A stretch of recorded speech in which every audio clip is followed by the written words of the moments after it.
Hello everyone. So this is just going to be a little video on basically how I go about making challenge locks. And one of the first things you need is a stock lock.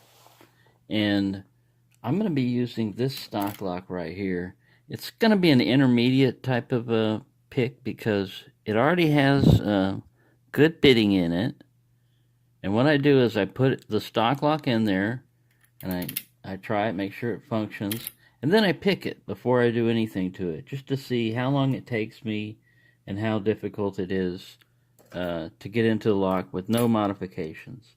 That's always good to find out because sometimes the lock can be very difficult to open without any modifications at all. And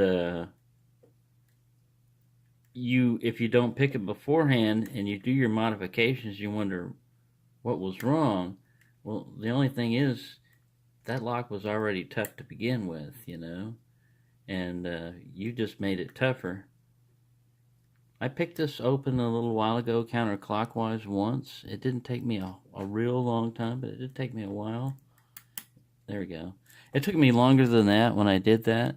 So we want to make this lock tougher than that. And so because it's only 5 pins, I want to use all the tricks I can. Now another thing you can do, I got these off of eBay.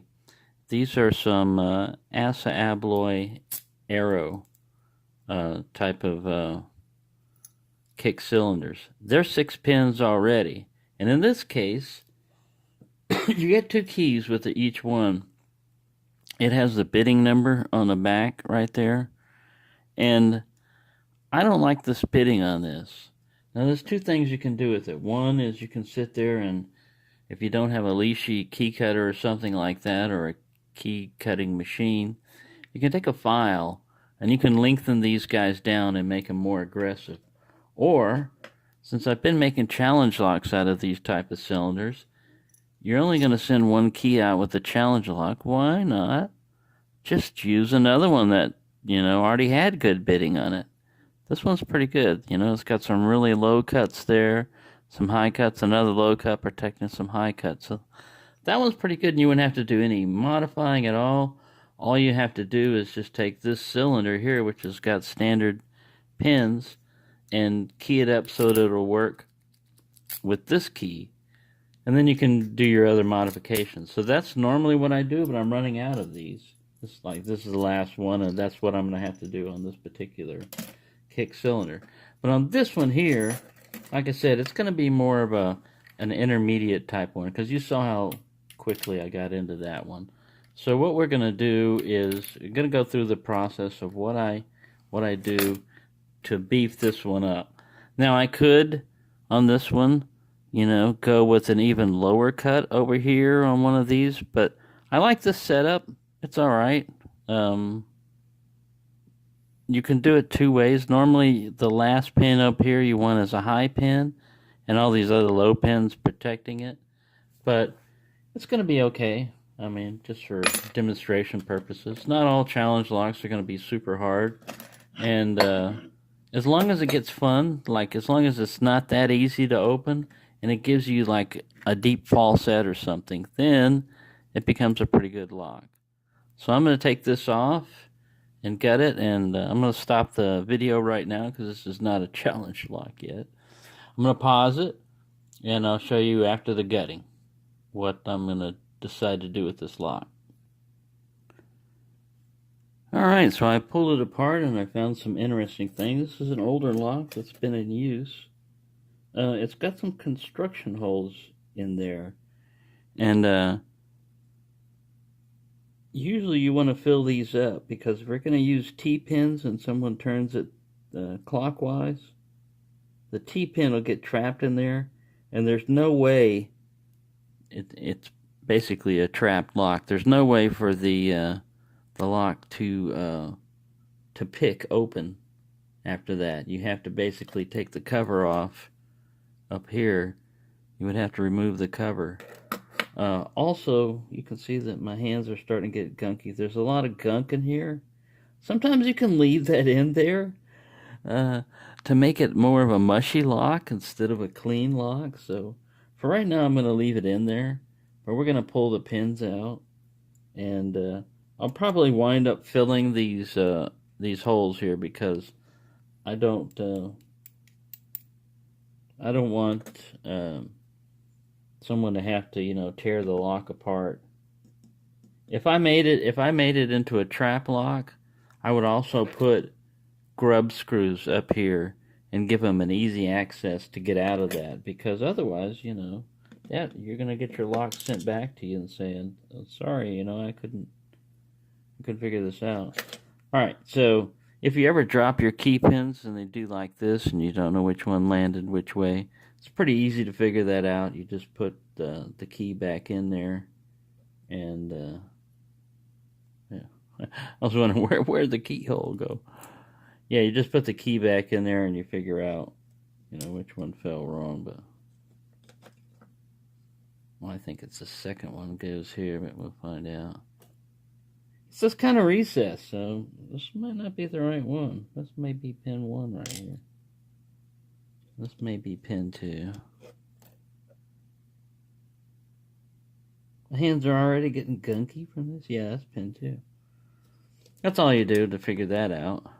These are all standard pins, which we're going to change. We're going to change all these pins from standard. The bitting I'll probably leave alone. And this will be interesting to see the progression between, what a standard lock does and a modified lock will do. Alright, you don't go there. Get over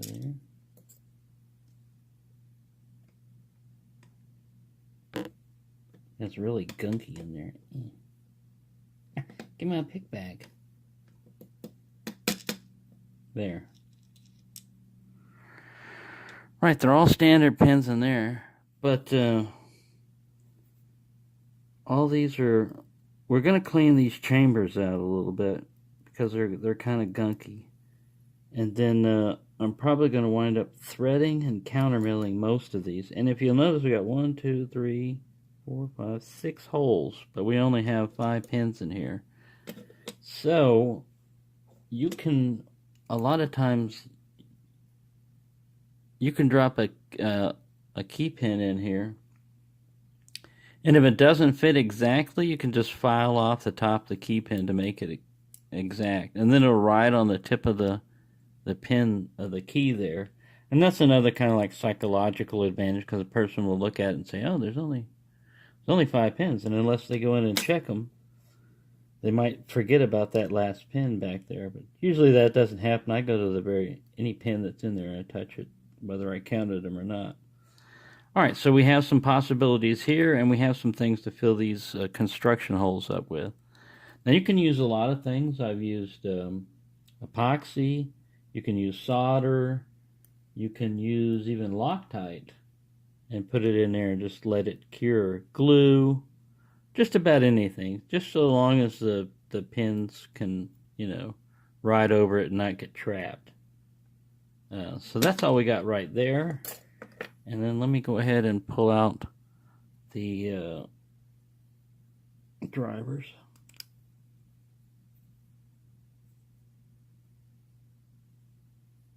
That would have been a good time to mark what's front and back too on this core, but I think I got it right.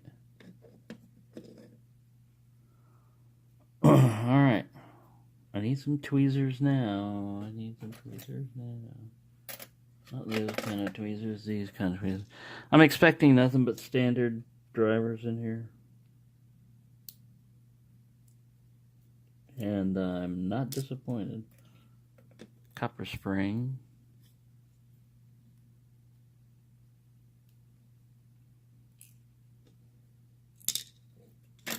So you can do the quickie method if you know they're standard. Just, you're not worried about capturing them. Just let them fall out and go where they may. You'll notice there's short drivers up here. So we'll have to use these drivers modify the drivers that they've given us. The springs we might be able to change the tension on. We'll try all the little tricks that we can on this. And number 5. So let him bounce out.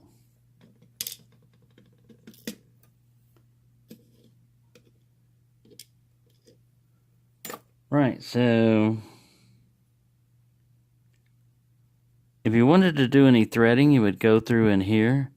The problem with threading is these springs will get caught up in the threads. The serrations that you do will also get caught up in the threads. It's better if this thing had like inspection holes here, or key changing holes. It's better on those type of locks to go through and just mill the top of the chamber there and leave the rest of it smooth, because it will mess up your. So I'm not gonna be doing anything. You might be able to get chamber number 1 counter milled, and I might try that on this one, just chamber 1, because I got access to it. So there you go. That's what it looks like. It's just a standard pins, and all those things can be modified. We will be doing that on this lock. May do a cleanup on it. May not, I don't know. Like I said, some of that gumminess in there will affect the lock, When you go to pick it, instead of the pins being nice and smooth and easy, they'll kind of drag and be mushy. So it's all about the feeling that you get when you pick the lock. So there you go. Let me pause this, and then we'll get back to the next part. And this will probably be a multi-part series, but that's what the initial stock lock looks, and that's how I do my selection, based upon, usually, because I don't have a key cutting thing, I'm looking for something with good bitting, or something that will accept another key that does have good bitting, or modifying a key, like I said, filing it. So that'll be good enough for part 1.